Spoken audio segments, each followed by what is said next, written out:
it is day 4 of Tour De Fleece. I guess I should be using the correct language in that people are referring to it as stages, which I think is what Tour de France actually uses. So today is stage 4 of Tour De Fleece. And I have been spinning Jacob. So I went into the office today. So I brought with me my drop spindle and the Jacob roving from that 6 breed kit. And so yeah, I've just been spinning this up today. I'm maybe halfway through it, maybe. But my thought was that I could bring this on days that I'm ferrying and training into the office and work on this over the course of several days. And then if I had time in the evenings to spin up a second breed.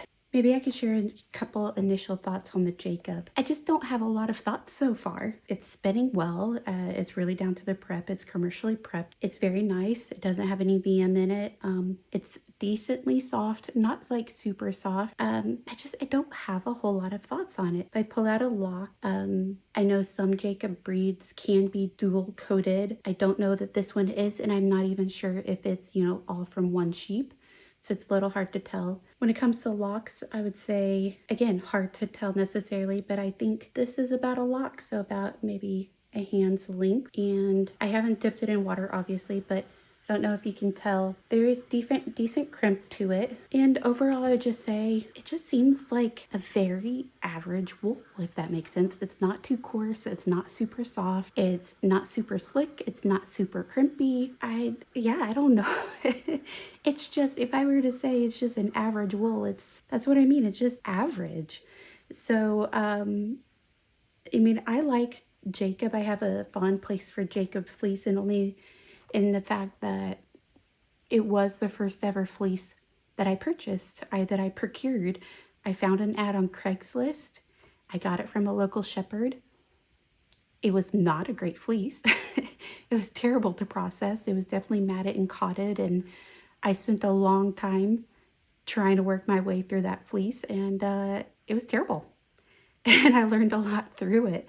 But spinning this is like, it's much more enjoyable than that first fleece. I'm totally happy with this.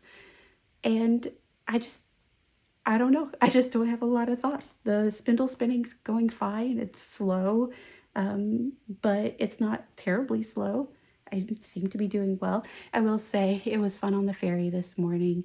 A little girl with her grandma approached me and wanted to watch, and I let her help me drop spindle a little bit, and it was just the most adorable thing, and I loved it. Okay, so for the second part of stage 4 for me, I'm going to get started on my BFL. So this is another one of the English long wools. I would expect this to have a pretty long staple length. I'll go ahead and get this on my wheel, and of course I don't think I'll finish it tonight, but I'll do this one over 2 or 3 nights, whatever it ends up taking, because I spent, part of my day doing the Jacob. So we'll see how many days it takes me to get through the BFL. If I were to compare the two, so again, this is coming from my 6 breed study kit. This one is a lot softer than the Jacob. So let's open it up and I'll show you the locks. All right, so this is the Jacob with the drop spindle. And again, that project's going fine. And then this is the BFL. I do love the color on this kit. Like, each one has a mixture of colors in it, and they're all so pretty. I do love how the Jacob is coming up very heathered. I do love that. And so I'm excited to see how this one comes up as well. So I'm just grabbing the tips and giving a little pull on each end to make sure I have a good staple length. So that's about a staple length of the BFL. And compared to the other long wools, you can definitely see there's a lot more crimp in it. The fibers themselves are a lot smaller, and that, those two factors really lend to a softer fiber overall than the other long wool breeds. Really, really loving the feel of this, and so I'm interested to see how it spins up. I think what I'll do is, given this roving, maybe I'll split it down into halves or thirds and spin it up that way. and maybe I'll get a little bit more of the solid colors and less blending overall, so that I can keep a bit of a heathered or marled look to the finished yarn. All right, I'm just gonna take the roving and split it down. Sometimes I think it's quite easy to split down roving like that, because the mills will take thinner pieces of roving and combine them together into larger chunks for like a more substantial braid, I think. And so I can definitely, maybe if that were the case here, you might say that maybe that was 3 different decks of roving or something coming all together. I don't know for sure. It could be. And so I'll just go ahead and split it down a little bit and a little bit, and that'll make it easier to draft. And then if there's larger chunks of color in there, they will stick together rather than all of the colors just blending up together into one, more blended yarn. See? And now, instead of pre-drafting this fiber is a little bit easier to draft as is, rather than, pre-drafting or attenuating out, as I've heard some people refer to it. This feels beautiful. It's going to be so much fun to spin.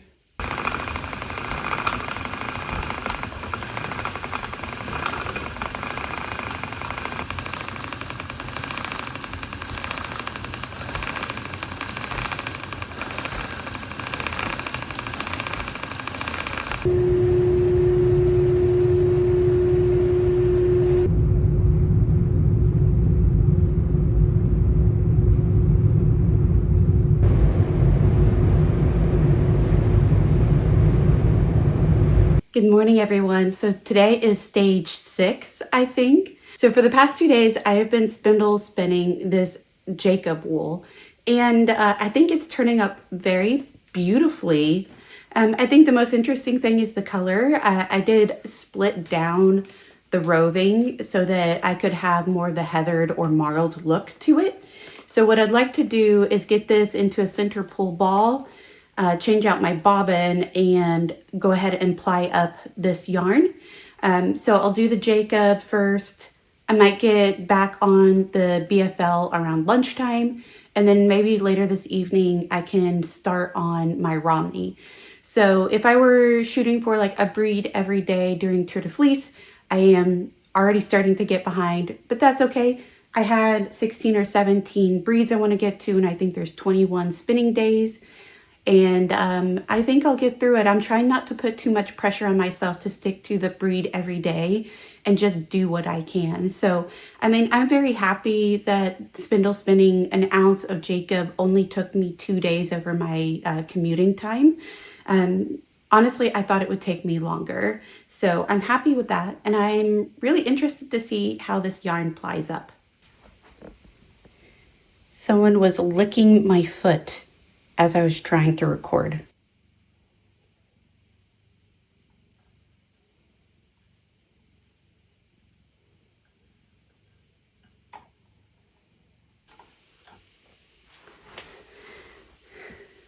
So that's what my center pull ball looks like. It's very pretty, very marled.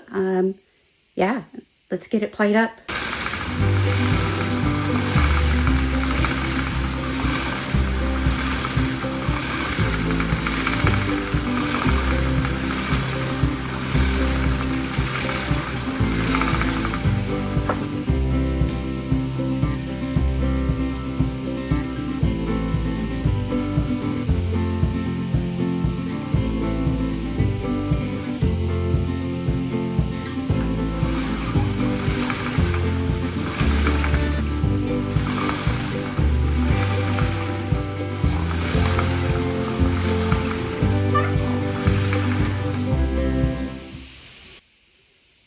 All right, if I can explain what I'm doing right now while I'm doing it.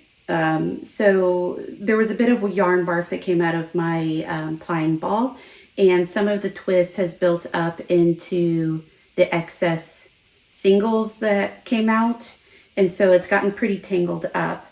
And so as I pulled out, you know, more of one ply, it was pulling out even more of the other ply.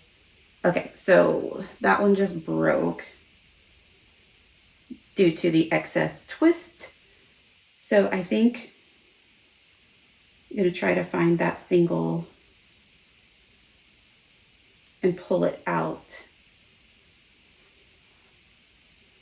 All right, I brought you in a little bit closer so you can watch as I try to re-splice my singles back into the ply here. So I'm splitting apart some of the yarn that's already been plied and pulling in one end of a single, giving that some twist to get it back together. And so that little section will be a bit of a 3-ply. And now, since I broke both sides, I can add in the second single leg again. And that's how I can join back my singles into a ply without having too much of a knot. All right, that's the Jacob done. I just love the marling on this. Just look at that. Kind of reminds me of houndstooth. That makes sense. Just like this yarn just embodied houndstooth to me. All right, I'm gonna turn off the camera so I can count my yardage. 136 yards. That was a big spin for me on a spindle. So let me get my fingers out and get this off. Definitely pressing how much you can fit on one of those Ashford sample nitty naughties. But man, look at that. What did I say, 137? So let's weigh it and see what the grist ends up being. Oh, this is a chunky mini skein. Look at that. All right, Jacob. That was 137 yards, 34.2 grams. I didn't check the wraps per inch yet, but it's a 400 yards per 100. That's actually really impressive. I mean, so what I think is going on is that it's actually going to be more like a 12 or 14, probably closer to a 12 wraps per inch. But I spun it more woolen spun, and it's softly plied. So I think it's just like, it's a more lofty spin than the other ones. The other ones were worsted. And so they're going to have more reps per inch per grist, I think, if I'm saying that right. So they're denser, and this is a less dense. So 137 yards, and I'll measure the reps per inch in a second. But then if we add this 137 times 3, oh gosh, if I can do this in my head, 411, did I do my math right? Yeah, that looks right. Close enough, right? So we are at 363 total yards, and total yards of finished wool, and 1,089 yards of yarn that has passed through my hands. So that's pretty good. All right, I did just look at my wraps per inch very lazily. I mean, this is not the way that you're supposed to do it, but I'm just looking at the yarn stacked side by side because I'm being lazy. I need to get to work. So I'm thinking it's close to a 12. And of course, it's going to bloom once I finish it. But you can see it's much more yardage per weight than the other like 12, 14 ones that I have, which is, closer to 300. So you can just see like the grist on a woolen is just much loftier. This is just like a loftier yarn. All right, Now that I'm back at it, I'm going to pop my BFL back on here. Take that bobbin off. Okay. So as a reminder, this BFL is also one of the 6 breed study kit rovings. It's got a similar marling to the Jacob. It's just a lighter color, so show you the roving here.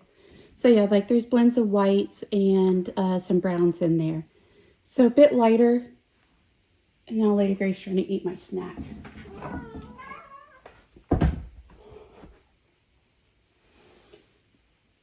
All right, so let me get this back on and spinning up.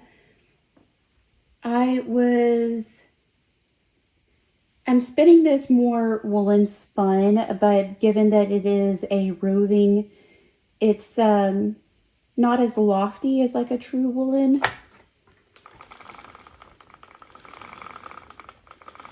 And it also it doesn't draft as nicely for a true woolen. And by that I mean, like, I am noticing that as I draft, I'll get clumps that come out, and so I have to stop and, draft it out. Whereas if it were, say, like a bat or Rolex or something, then it might draft out a little more easily in a long draw. I don't know if I'm making sense. I feel a little bit foggy-headed today. I think maybe fighting off a cold or something. My son, after we moved, we had to start him at a new daycare, and of course new daycares mean new germs. And so while we've not been like really sick, I feel like maybe we've been fighting something off, but don't really know. Could be allergies. Don't really know. Right now I'd say I'm probably in like a semi-woolen range, and that I'm trying to spin it woolen. I've got draft in between my hands, but I'm having to pull the fiber apart pretty frequently. So I'm trying to stay in a woolen range, but sometimes it'll start looking like, a short forward or a short backwards draw.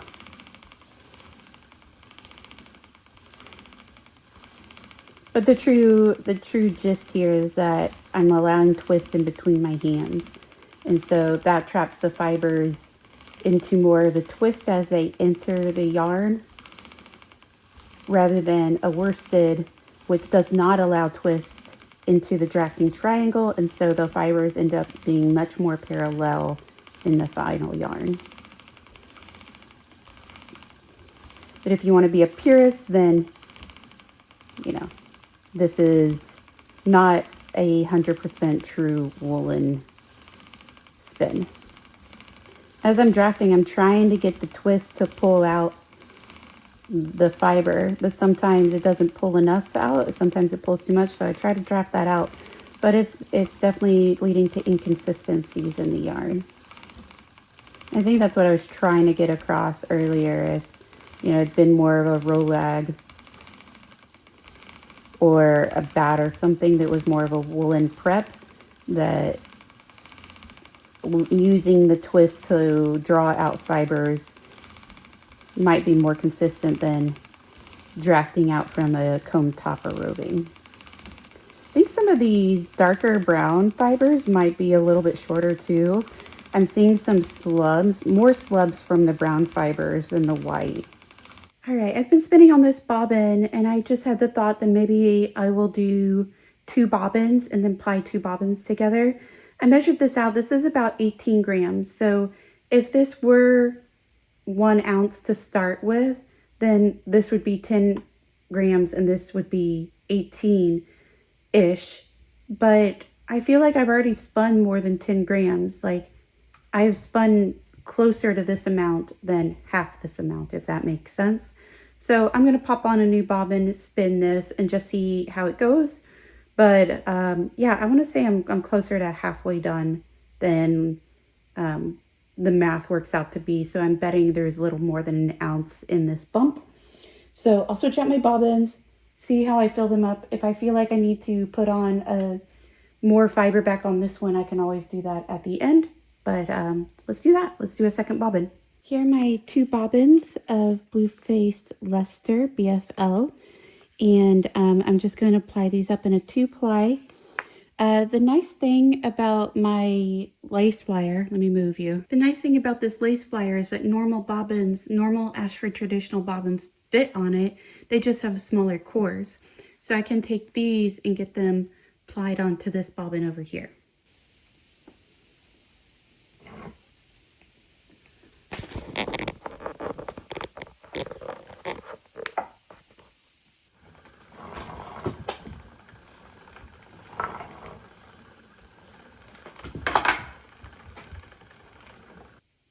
All right, I got the rest of my second bobbin onto a plying bracelet.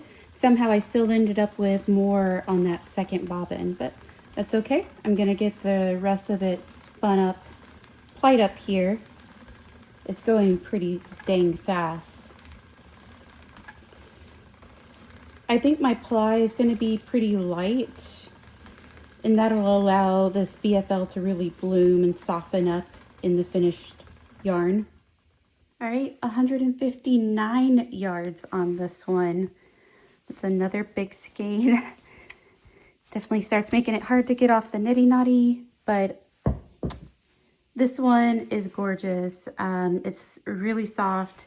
The color differences ended up a lot more blended together, but you can still see little bits of white, but overall a very lovely like grayish color. So let's get the totals added to the list. All right, the BFL ended up at 159 yards over 35.3 grams. I estimated about a 15 reps per inch, could be higher, but it's 450 yards per 100. So it's like much more similar to the Cotswold, but I would say reps per inch wise, it's definitely a fluffier yarn. So I'm up to 522 yards of finished yarn, 1,566 yards of wool that have passed through my fingers. I've been putting my finished wool back into the basket here in the back. So again, the Cotswold, you can't see my finger, Cotswold, Teeswater, Wensleydale, Jacob, and BFL. Should probably start labeling them. It's okay.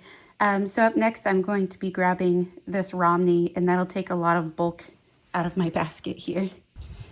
All right, I still have time on my lunch break, so I'm gonna get started on my Romney. Feel like I needed to get outside and get some fresh air for a bit. So here's that Romney bat, very lovely and squishy.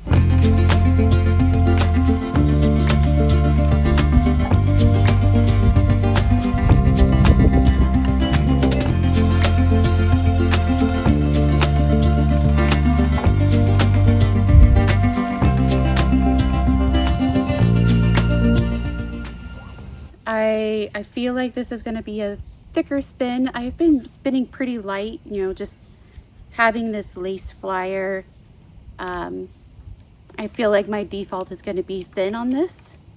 So it'll be interesting to see with this carded bat prep how much heavier handed I can get. So I'm just going to tear off strips like that. I think in the light you can see that it is pretty neppy, but I might just embrace the texture with this.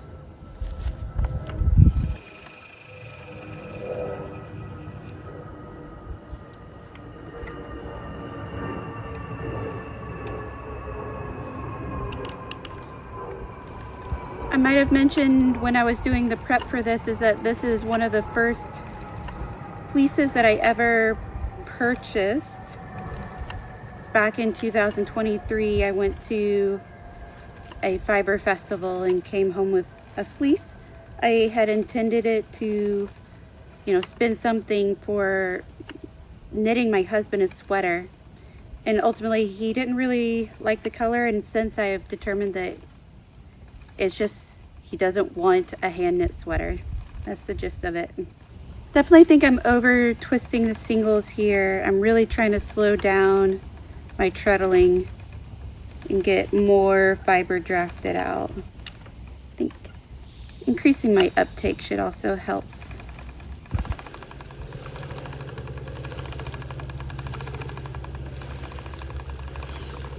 In my last video, I talked about spinning outside and apologizing for it to, I'm spinning on like dirt. You might be able to tell in this video that, there's hay down on the ground, and we've planted, very rough grass seed. And so we're trying to grow some lawn here, but it's going to take a while, and, it's summertime, so grass isn't going to grow the best in the summer when it's hot and dry. But some of the commenters talked about, how lucky maybe, because not everyone has access to the outdoors where they live, and especially like their own land. So I feel very privileged and blessed and lucky in that regard that my husband and I are able to have this. I also had the thought too of like our spinning ancestors likely would have had no qualms or no apologies for taking their wheels out into, the dirt, or, lawn is a very modern construct, I would think.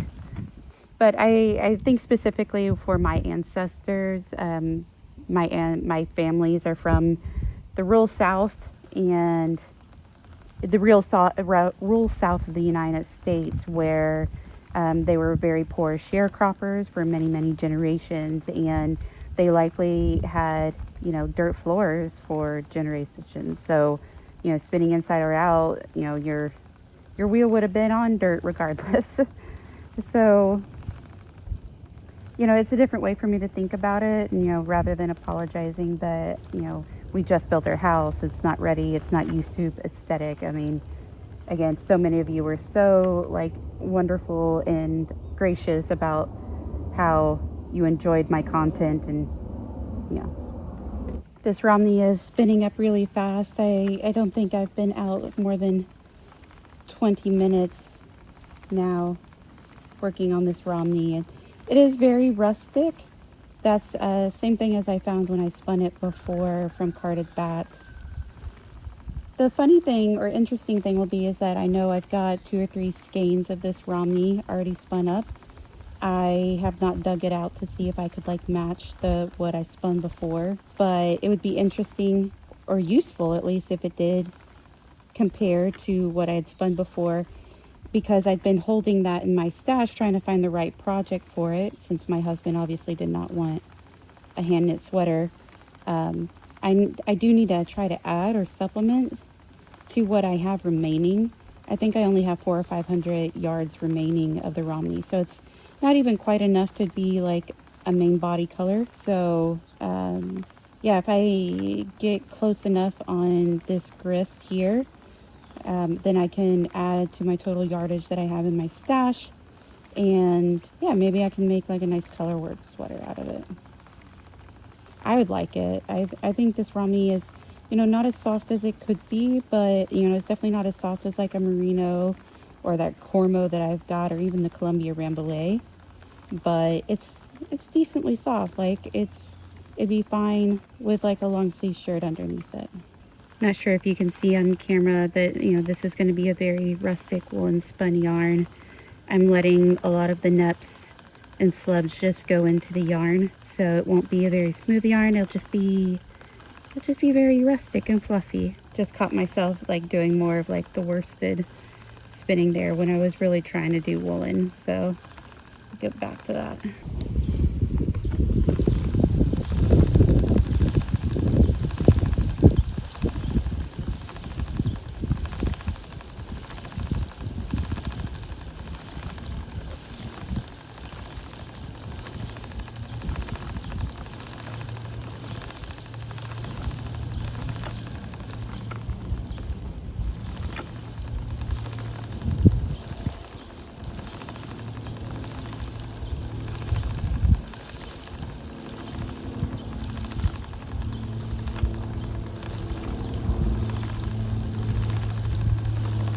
Alright, I stayed out longer than I should have and need to get back to work, but I got that whole bat of Romney on the bobbin, and yeah, it feels wonderfully soft.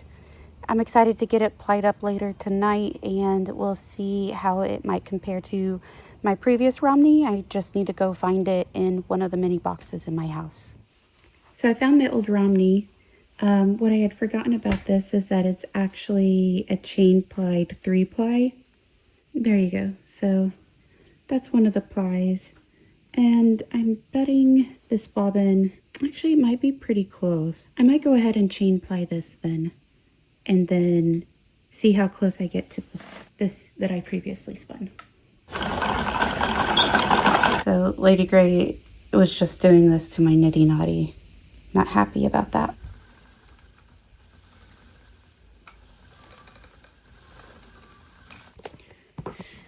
All right, let's see what the verdict is. So this is the previously spun and this is the newly spun. I think overall it's really close, but I think there's definitely sections of this that are heavier. You might be able to see there. That's the new, this is the old. So yeah, definitely some sections that are bulkier. I think it's a little darker too. So I don't remember why I had segregated off that bag of wool, but I do remember doing some color management, and I feel like that bag of wool just might be a little bit darker. So if it's a little different, that's okay. I don't have a project in mind for it yet. So let's get it wound off and see what the yardage is. There you go. 49 yards of Romney here. It's pretty bulky. I would say it's probably an Aran to light bulky weight.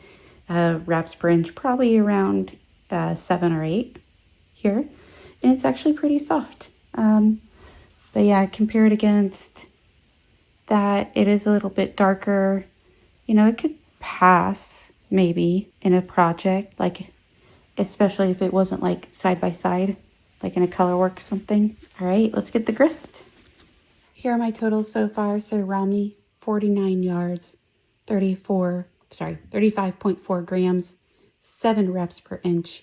Definitely the heaviest yet, and that's 138 yards per 100 grams. So I already calculated up my totals, so that's 571 total yards of finished yarn, and then 1,762 yards of singles and yarn that I've passed through my fingers. Pretty good. I forgot to show you a lock of the Romney. So this is what it looks like. It's a lot shorter, only a finger's length compared to my others that were like, you know, whole hand length long. Just shy of 3 inches long, so 2.5, 3 inches. It's got, you know, decent crimp to it. It's pretty soft, not very soft, but it's pretty soft. And I think a lot of the softness comes from how it's spun and plied. So I had a pretty soft hand here, but I did 3-ply it. So it's nice and round. It's got a lot of fuzz on it. And I would not say next to skin, but I would, you know, definitely do like a sweater out of it. I really enjoy Romney. It's not necessarily the softest or whatever, but I mean, I enjoy it. All right, here are my 3 breeds for this video. The Romney, the Jacob, and the BFL. And, you know, feeling them all, I'm like trying to guess which one's the softest, and I think it's the BFL, followed by the Romney and then the Jacob.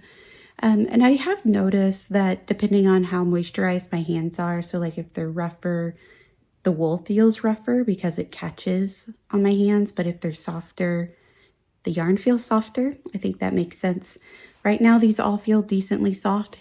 I think they'd all make for great, like, pullovers or, you know, sweaters, outerwear, things that aren't necessarily next to skin, but, you know, I mean, I don't think I would want my collar to be too tight or my cuffs to be too tight with any of these, but they're fine. So, and I think these are all really good wools. These are good, sturdy, useful wools, if that makes sense. And you can make garments out of them. At least that's my opinion. I'd love to hear what you guys think. If you have different experiences with any of these breeds, or if some of these might be your favorites. So looking back at my list, I'm trying to decide which grouping comes next.